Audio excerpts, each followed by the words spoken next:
Do you want to know the difference between buying a house and buying a condo? Besides the size, there's actually a lot of differences. In this video, I talk with a condo buying expert, so you know the difference between buying a home and buying a condo, so you can make an informed decision. Welcome to Home Buyers School, brought to you by Brookfield Residential. So before we begin, if this is your first time on this channel and you want to get the latest strategies, tactics, and tips on home buying, click the subscribe button below, hit the little bell so you don't miss anything. Hi everyone, welcome to another edition of Home Buyers School. Today I'm joined by McDonald, Community Manager with Brookfield Residential. And today the question we're going to answer is there a difference between buying a condo and buying a house?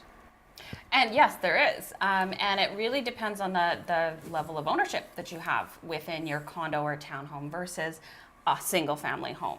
So when you're buying a condo or a townhome, there's really three levels of ownership. There's three types of multifamily homes within Alberta. So you would have, say if you're buying an apartment style condo, your ownership is really technically the space or the air within your unit's parameters, I guess. Yeah.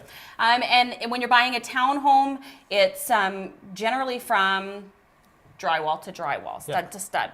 So the space in between drywall that your ownership is, and everything else is common property.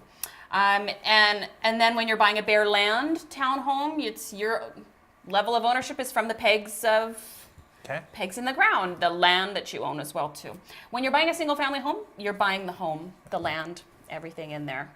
Okay. And so what do so you kind of mentioned this already. What exactly do you own? So a condo, you own the space. Townhome, you own peg to peg. And if you bare land townhome, you own... Well, really what it is apartment style. It's called conventional, and that's the space in between. Townhome can be redivided, barely blended, so that is stud to stud. Bare land condo is the bare land, peg to peg within there. And the home would be essentially the same thing, peg to peg. You own everything within there. And so what is the level of, I guess, changes I can make to those various, to those three different types? Yeah, and I would say you would have to refer to your bylaws in advance for that, because it'll vary depending on what kind of homeownership you have.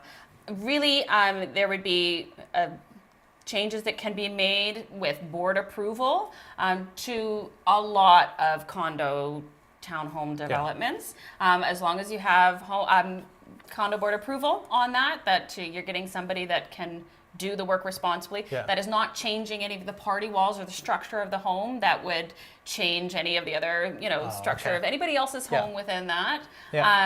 But doing things like painting, changing your floor, doing kitchen renos, you should be able to do all of that with board approval in a condo townhome.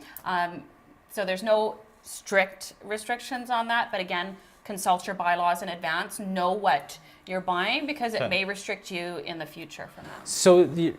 So if I wanted to paint my walls or change my kitchen, I always have to go ask board approval? Not necessarily all the time. If you're painting a wall, that doesn't really affect anybody. It's not going to change the structure of the home.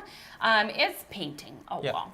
So things like that I wouldn't necessarily worry about. Again, consult your bylaws, making sure that they don't require you to consult them for changing your paint color. But any of the large ones, it's going to create noise or it's going to change the overall structure of the home, you need to get approval on. So how about for bare land townhomes? How much flexibility would somebody have in terms of changes there? Well, you own everything within that land. So typically there's fairly few restrictions on anything in a bare land condo. But again, bylaws, they reign supreme. So check those ones out first.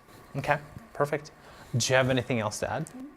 I think it's a good idea to review bylaws in advance. Think about how you're living within your home, making sure that any kind of changes you want to make down the road would be approved, that it wouldn't be something that would cause you strife in the future. Check the bylaws.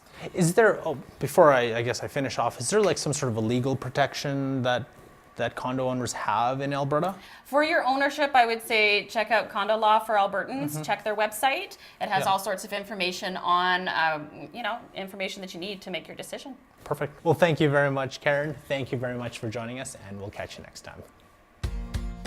That's another edition of Homebuyer School. Tune in next time for more expert tips and tricks.